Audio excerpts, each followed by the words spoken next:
Salut, c'est Marjorie. Bienvenue dans mes lectures. Aujourd'hui, je vous parle d'un roman coup de cœur, Hubert, le reste avec, écrit par Gabrielle Hausson aux éditions David. On nous commencer Tividosa. C'est rare que je le dis dans mes vidéos. En général, ce sont toujours des bons moments de lecture que je passe, mais il m'est arrivé très peu souvent de dire que c'est un coup de cœur. Alors, en quoi je suis en mesure de déterminer que celui-ci, c'est un coup de cœur? En fait, c'est tout simplement parce que j'ai terminé la lecture il y a quelques semaines de ça. J'avais pas été en mesure de tourner la vidéo pour vous le présenter et je peux vous assurer que Hubert m'habite encore. Je l'ai encore dans la tête, il y a encore des scènes de sa vie qui me reviennent en tête. Je pense à lui, je pense à ce qu'il est devenu.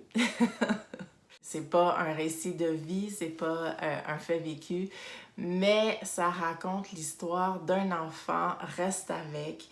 Ici, dans le titre, vous l'avez, je sais pas si vous pouvez bien voir, donc écrit à l'haïtienne en créole, mais en fait, un reste avec, c'est carrément reste avec. Donc, c'est un enfant qu'on a placé dans une famille, soit d'étrangers ou soit des gens de la famille plus éloignés parce que en tant que parents, on n'arrivait pas à subvenir à ses besoins et on s'est dit que en le plaçant dans une famille plus fortunée, il va avoir un meilleur avenir, il va manger à sa faim et il va pouvoir avoir accès à une éducation.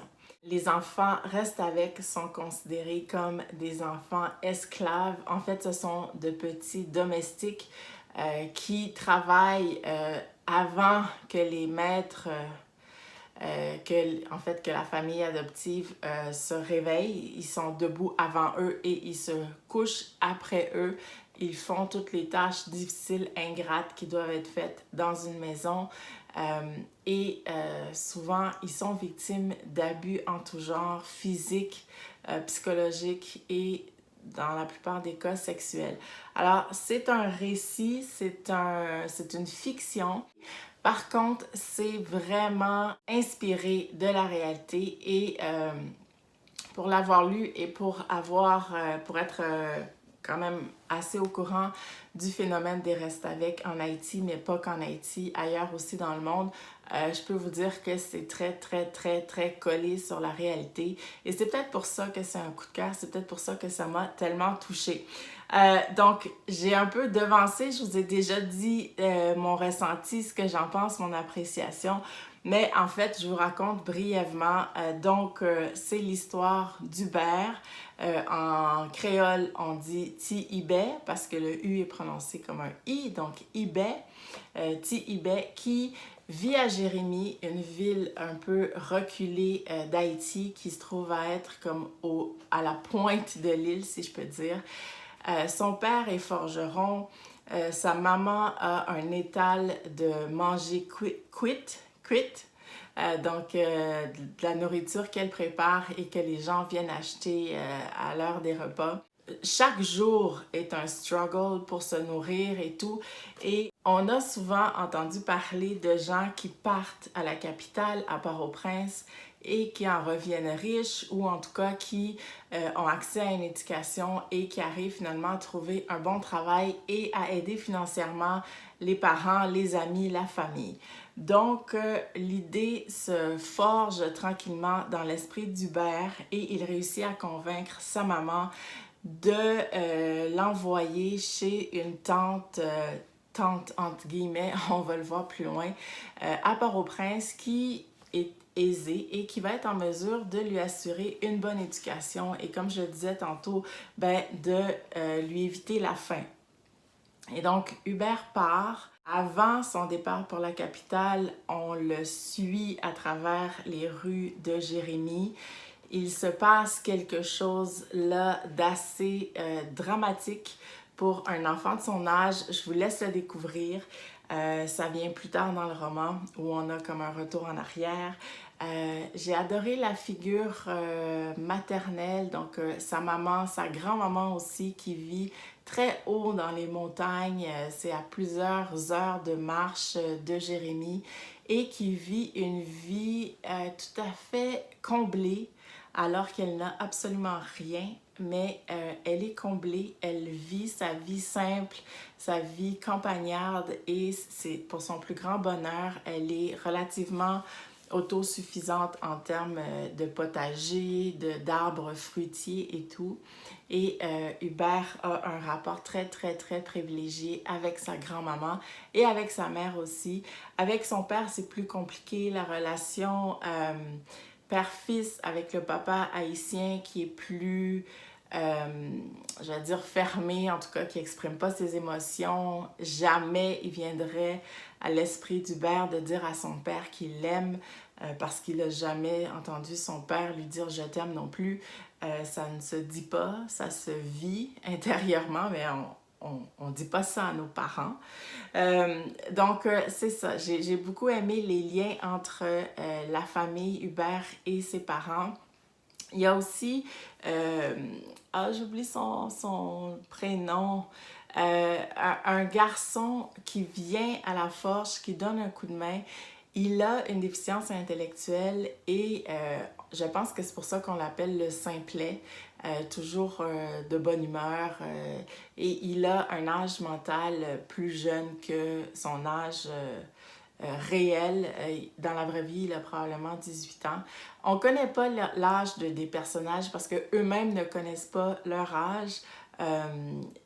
La mère d'Hubert ne connaît pas son âge et Hubert ne connaît pas son âge. On le situe entre 10 et 12 ans au début du roman quand il quitte sa famille pour la capitale, ce qui est très fréquent, surtout en campagne haïtienne. Les naissances ne sont pas nécessairement déclarées, l'État ne s'occupe pas il n'y a pas de registre nécessairement étatique. Et puis, ben voilà, les gens vivent leur vie sans trop savoir quel âge ils ont, mais l'important, c'est le jour présent. Et donc, voilà, Hubert entreprend le voyage par bateau parce qu'il n'y a pas de route réellement praticable pour Port-au-Prince à partir de Jérémie. Donc, se rend à Port-au-Prince, il rencontre sa tante présumée et elle, et là je vous le dis parce que c'est très très tôt dans le roman puis on le comprend assez vite, sa tante va le remettre entre les mains d'une famille plus aisée qu'elle parce qu'elle-même, elle a du mal à survivre. Et donc, elle amène l'enfant, elle amène Hubert dans une famille aisée où elle a espoir qu'il va être pris en charge et qu'il va être comme un enfant de la famille finalement. Et c'est pas du tout ça qui va se passer. C'est un petit garçon qui est ultra débrouillard, qui est résilient, qui est fort mentalement. Moi, je suis tombée en amour avec lui et j'ai aimé suivre son histoire, ses déboires. J'avais mal quand il avait mal. Je me réjouissais avec lui quand des trucs bien lui arrivaient. Et je peux vous dire que c'est plein de rebondissements. Pas à la polar, ou c'est pas un trailer, là, c'est un récit, mais mon Dieu, tout ce que cet enfant-là va vivre, va traverser, et c'est un enfant qui a l'amour d'apprendre, l'amour de l'écriture, l'amour de la lecture, et ça va le suivre partout à travers ses aventures, ses déboires et tout, et c'est ça qui, à chaque fois, va le sortir du lot, va le différencier de ses autres camarades et va faire en sorte que on a espoir qu'il va s'en sortir parce qu'il a cet amour-là d'apprendre et de lire et d'écrire et il veut aussi transmettre ça. Mais entendons-nous, la vie est difficile pour lui et il va grandir dans Port-au-Prince, loin de ses parents, dans cette famille-là, et je vous en dis pas davantage, mais il va vivre un paquet de choses qui vont le former, qui vont aussi, j'allais dire le déformer, mais qui vont le faire et le défaire, si vous voyez ce que je veux dire. Et à un moment donné, il va se lier d'amitié, éventuellement d'amour, on le voit venir avec une jeune femme Et ça va être comme une deuxième tranche de vie, mais pas à l'abri des périples et des difficultés de la vie, mais au moins ils seront deux. J'ose pas trop en dire tellement il est arrivé des trucs que moi j'ai pas vu venir et je veux pas vous les dévoiler. Je vous encourage fortement. Moi, je ne connaissais pas Gabriel Hausson. D'ailleurs, c'est un service presse des éditions David et je tiens à les remercier parce que ça a été une découverte extraordinaire. Ça me donne envie de lire davantage les ouvrages de Hausson. C'est sûr que je vais relire ce livre-là à un autre moment donné, juste pour le retrouver. Et puis, peut-être le lire un petit peu plus pas rapidement, mais lentement, parce que là, je l'ai carrément dévoré. Je suis passée au travers. Je me doutais que c'était pas une lecture nécessairement hop la vie, parce que La vie des Restavek n'est pas hop la vie. Et pourtant, ça a été une bonne lecture. J'ai souri. C'est pas un livre feel good, mais il y avait des vibes positives à travers le roman. Et c'est vraiment la résilience, la force de caractère, la volonté de s'en sortir. C'est ça que je retiens d'Hubert. Je ne peux que vous le conseiller. Comme je disais, le phénomène des Restavek, c'est un phénomène très, très, très commun en Haïti.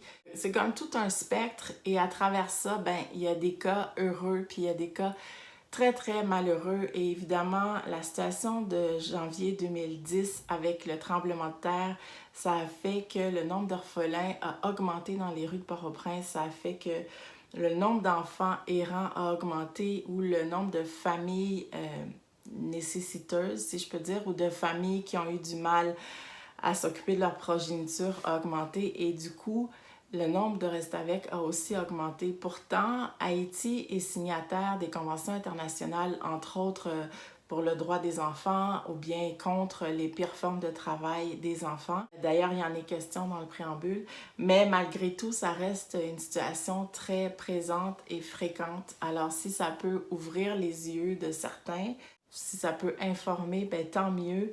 Et j'ai lu, je crois que c'est à la fin du livre ou au tout début, je ne sais plus, mais en fait, les profits sont versés à des organismes qui viennent en aide au Restavek. Donc, tous les droits d'auteur seront versés à des organisations venant en aide aux enfants Restavek en Haïti.